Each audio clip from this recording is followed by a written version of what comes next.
আচ্ছা, এই 25-11-22 যেটো আমাৰ প্ৰস্তাৱ ধৰি ললো আমি হাইকোৰ্টৰ যেটো ভাবধাৰা সেইটো আমি এন্ডোৰ্স কৰিছো কিন্তু তাৰ পিছত আমি 5-6-2023 6-10-2023 আৰু ৰিসেন্টলিও আমি দুটা ৰিজলিউশন লৈছো তাততো আমি আপত্তি দৰ্শাইছো তেনে ক্ষেত্ৰত কি আমাক কনফিডেন্সত লব নেলাগে নেকি গতিকে এই যেটো হাইকোৰ্টৰ ষ্টেণ্ড মই ভাবো এটো সম্পূৰ্ণভাৱে ভুল ষ্টেণ্ড আৰু এইটো প্ৰেছ বিজ্ঞপ্তিটো ভুল ব্যাখ্যা কৰা হৈছে এক নম্বৰ কথা হল 25-11-22 প্ৰস্তাৱত আমি হাইকোৰ্ট বাৰ এছ'চিয়েশ্যনে কোনো ধৰণৰ আমি আমাৰ মানে এগ্ৰিমেন্ট দেখুৱা নাই আমি কোনো হাইকোৰ্টৰ ভিউটো এন্ডোৰ্স কৰা নাই আৰু সাবসিকুৱেন্টলি যেহেতুকে আমি উল্টা ৰিজলিউশনটোহে লৈছো গতিকে বাই এক্সপ্ৰেছলি therefore ইয়াতে কোনো ইমপ্লাই কৰাৰ কোনো স্কোপ নাই এটা আমি ভাবি ল'ব নোৱাৰো যে 25-11-22 প্ৰস্তাৱটোৱে আৰু শেষ ইয়াৰ পিছত আৰু বেলেগ একো নাই হেতু নহয় গতিকে এই 3 নম্বৰ যেটো পইণ্ট তেওঁলোকে লৈছে সেইটো ভুল আচ্ছা হাইকোৰ্টে আৰু এটা বৰ সিৰিয়াস কথা কৈছে যে আমাৰ হেনু ভেস্টেড ইন্টাৰেস্ট আছে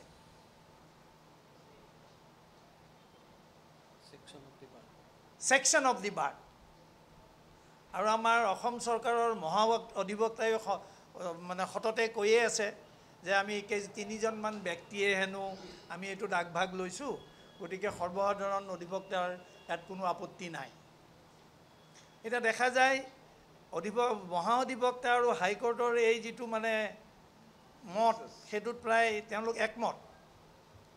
মই এটা কথা কওঁ আজিলৈকে 5খন নে 6খন সাধাৰণ সভা হল য'ত আমি ইউনানিমাছলি ডিসিশন লৈছো যে আমি এই স্থানান্তৰটো আমি বাধা দিব বিচাৰিছো এই কাৰণে আমাৰ বুধেৰে ইয়াৰ কোনো যুক্তিযুক্ততা নাই আমি যে কওঁ আমাৰ ইয়াৰে যুক্তিযুক্ততা নাই মই অলপমান কৈ দিম এতিয়া চাওক এই হাইকোৰ্টখন আজি যেটো বিল্ডিঙৰ তলত আছো এইটো 48 চনতে হৈছিল পৰৱৰ্তী সময়ত যেতিয়া আমাৰ দৰকাৰ হল তেতিয়া আমাৰ নতুন এনএক্সি বিল্ডিংটো 2014ত হল সেই বিল্ডিংটো আমি যেতিয়া চৰকাৰে যেতিয়া বনাই প্ৰায় 100 কোটি টকা খৰচ কৰিছিল আৰু এই বিল্ডিংটো আমি ইনগৰেট কৰিছিলো 2014 চনত তেতিয়া মই বাৰৰ সভাপতি আছিলো তে আজি 11 বছৰত এনেকুৱা কি এটা পৰিস্থিতিৰ উদ্ভৱ হৈছে যে আমাক এটা নতুন হাইকোৰ্ট লাগে কোনে কৈছে কোনে বিচাৰিছে আমি অধিবক্তা সমাজে কৈছো নেকি যে আমাৰ স্পেচৰ কনষ্ট্ৰেন্ট হৈছে যে আমাৰ ইটো নাই হিটো নাই আমিতো কোনো কোৱা নাই তো ভেস্টেড ইন্টাৰেস্ট কাৰ আছে আমাৰ আপোনালোকে নিজে এটা জাস্ট চিন্তা কৰক আমাৰ অধিবক্তা সমাজৰ আমি শুনক আমাৰ হাইকোৰ্ট বাৰৰ মেম্বাৰ 5000 মান আছো majority of the bar is in favour of not shifting ইয়াত কাৰ ভেস্টেড ইন্টাৰেস্ট থাকিব পাৰে এটো বৰ এনেকুৱা ধৰণৰ অপব্যাখ্যা কৰাটো বৰ দুৰ্ভাগ্যজনক আৰু দ্যাট টু ফ্ৰম হাইকোৰ্ট গতিকে আমি পুনৰ আমি এটো আমি আউটৰাইটলি আমি এটো নিন্দা কৰিছো এটো নেপায় আচ্ছা এতিয়া এই যেটো গুৱাহাটী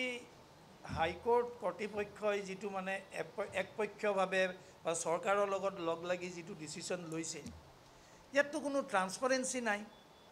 ইয়াত ষ্টেক হোল্ডাৰ্ছৰ কাকো ফুটপুছ কৰা নাই কাৰণ হাইকোৰ্টৰ মতে এই ডিসিশনটো লোৱাৰ কৰ্তৃত্ব অকল হাইকোৰ্টৰ আছে আমাৰ অধিবক্তা সমাজক খুদিব কেতিয়া আমাক বহিব কিমান ঠাই লাগিব আমি কেন্টিনত কোনখন কেন্টিনত চাহ খাম তেতিয়াহে হেনু আমাক খুদাৰ প্ৰয়োজন আহিব এইটো ষ্টেজত হেনু আমাৰ লগত কনসালটেশন কৰাৰ কোনো মানে অকেজনে এৰাইজ কৰা নাই মই আপোনালোকক এটা ইংলিছ লৰ এটা কথা কম এই বিষয়ত ইংলেণ্ডত এডমিনিষ্ট্ৰেটিভ লত এটা থিওৰি আছে এই থিয়ৰিটোক কয় গ্ৰীণ লাইট থিয়ৰি। অৰ্থাৎ এই green light theory is a theory which does not recognize any judicial oversight or public oversight. অৰ্থাৎ কাৰ্যপালিকাই যি খুচি তাকে কৰিব, তেওঁলোকে তাত কাৰো হস্তক্ষেপ নিবিচাৰে। এইটো ইংলেণ্ডত এডমিনিষ্ট্ৰেটিভ এইটো গ্ৰীণ লাইট থিয়ৰি বুলি কয়। মই ভাবোঁ গুৱাহাটী উচ্চ ন্যায়ালয়ৰ কৰ্তৃপক্ষই গ্ৰীণ লাইট থিয়ৰি অৱলম্বন কৰি এই ডিচিশ্যনটো ল'ব বিচাৰিছে নেকি, আমাক অন্ধকাৰত ৰাখি। আজি সিদিনা ভাৰতবৰ্ষৰ মুখ্য ন্যায়াধীশে কৈছে যে বাৰ আৰু bench R integral part of the same system. আজি আপোনালোকে এটা ছিটুৱেশ্যন ভিজুৱেলাইজ কৰিব পাৰে নেকি, অকল মাননীয় জজ কেইজন বহি থাকিব, তাত উকিল নাই, সেইখন কি কোৰ্ট হ'ব নেকি? গতিকে এই যিটো ডিছপেনচেশ্যন অফ জাষ্টিচ বুলি আমি যিটো কওঁ, এই ব্যৱস্থাটোত জজসকল যিমান ইম্পৰ্টেণ্ট, অধিবক্তাসকলো সিমানেই ইম্পৰ্টেণ্ট। গতিকে হাইকোৰ্টখনৰ স্থানান্তৰৰ ক্ষেত্ৰত গুৱাহাটীৰ হাইকোৰ্টে যিটো উপলব্ধি কৰিছে যে এই ডিচিশ্যনটো লোৱাৰ কৰ্তৃত্ব কেৱল তেওঁলোকৰ আছে, সেইটো আমি অধিবক্তা সমাজে গ্ৰহণ কৰিব অলপ দিগদাৰ পাইছোঁ। কাৰণ যদি এনেকুৱা কিবা আইন আছে, এনেকুৱা যদি কিবা অথৰিটি আছে, আমাক অৱগত কৰিলে আমি খুব ভাল পাম। এইখিনিতে মই এটা কথা কওঁ, আমি যেতিয়া কোৰ্টত এটা কেছ কৰি থাকোঁ, আমি যেতিয়া এটা কিবা পইণ্ট এটা এডভকেট কৰোঁ, তেতিয়া আমাক সততে জজসকলে সোধে যে আপুনি যে কথাটো কৈছে, আপোনাৰ ছাপোৰ্টত কিবা আইন আছে নেকি, বা আপোনাৰ ছাপোৰ্টত কিবা ডিচিশ্যন আছে নেকি, ডিচাইডেড কেছ ল আছে নেকি, নহ'লে আমাৰ কণ্টেনশ্যনটো একচেপ্ট নকৰে। মই সেইকাৰণে মাননীয় জজসকলৰ পৰা এইটো জানিব বিচাৰিছোঁ, তেওঁলোকে যে এই ভিউটো লৈছে যে হাইকোৰ্টখন স্থানান্তৰ কৰাৰ ক্ষেত্ৰত কৰ্তৃত্ব অকল কেৱল তেওঁলোকৰে আছে, আমাক জনালে আমি ভাল পাম। তেতিয়া হয়তো আমি মানি ল'ম, যদি এনেকুৱা কিবা আছে, যদি আমাক দেখাই দিব পাৰে আমি মানি ল'ম। কিন্তু আমি জনাত কিন্তু তেনেকুৱা একো নাই। কিন্তু অন দি কণ্ট্ৰেৰী আমি বহুত এনেকুৱা অথৰিটি দিব পাৰোঁ, এনেকুৱা বহুত লিগেল লিটাৰেচাৰ আছে য'ত কৈছে বাৰ and the bench R integral part of the judicial justice delivery system. গতিকে ইয়াত আৰু কোনো ডিমত হ'ব নোৱাৰে। আচ্ছা, তাৰপিছত মই এতিয়া এটা বৰ গুৰুত্বপূৰ্ণ বিষয় লৈ আহিম। এই জজসকলে বা গুৱাহাটী উচ্চ ন্যায়ালয়ৰ তৰফৰ পৰা এই যিটো প্ৰেছ বিজ্ঞপ্তি দিলে, য'ত তেওঁলোকে তেওঁলোকৰ স্থিতিটো ৰাখিলে এই ৩ তাৰিখে, এই আমাৰ যিটো মানে ষ্টেণ্ড, সেইটোৰ পৰিপ্ৰেক্ষিতত তাতে মই কেইটামান বৰ গুৰুত্বপূৰ্ণ কথা ক'ব বিচাৰিছোঁ। প্ৰকৃততে তেওঁলোক এনেকৈ প্ৰেছত যোৱাটো উচিত আছিল নেকি?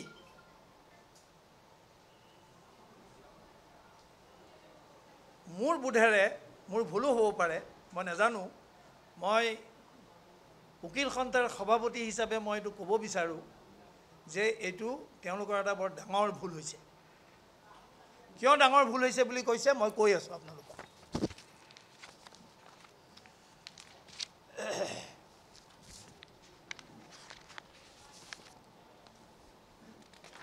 ডিচেম্বৰ 1999 চনত চিফ জাষ্টিচ অফ ইণ্ডিয়াৰ সভাপতিত্বত গোটেই ভাৰতবৰ্ষৰ চিফ জাষ্টিচসকলৰ এখন কনফাৰেঞ্চ হৈছিলে, all high court chief justices, which was presided over by the then Chief Justice of India. তাতে এটা কোড অফ কণ্ডাক্ট জজসকলৰ কাৰণে লে ডাউন কৰিছিলে, আৰু সেইটোৰ হেডিং হ'ল reinstatement of values of judicial life, code of conduct adopted in the Chief Justices Conference in December 1999. ইয়াত কেইবাটাও দফা আছে, মই ইয়াৰে 3টা দফা পঢ়ি দিম। 6 নম্বৰ দফাত কোৱা হৈছে, a judge should practice a degree of aloofness consistent with the dignity of his office. আচ্ছা এইখিনিতে মই এটা কথা কওঁ দেই এই এছপেক্টটো মই দুটা কাৰণৰ কাৰণে আনিছোঁ অকল প্ৰেছ বিজ্ঞপ্তিটোৰ কাৰণে নহয় সিদিনা মুখ্যমন্ত্ৰীৰ লগত আমাৰ মাননীয় মুখ্য ন্যায়াধীশ আৰু এজন ন্যায়াধীশে কইনাধৰাত বহি এই শিফটিঙৰ বিষয়ে কিবা এটা আলোচনা কৰিছিলে মোক সৰি মই এইটো কথা আগেই ক'ব লাগিছিলে আচ্ছা এই যিখন 8/3/2025 কইনাধৰাত মিটিং হৈছিলে সেই বিষয়ে আমাৰ হাইকোৰ্টৰ যিটো প্ৰেছ বিজ্ঞপ্তি তাত এনেদৰে কোৱা হৈছে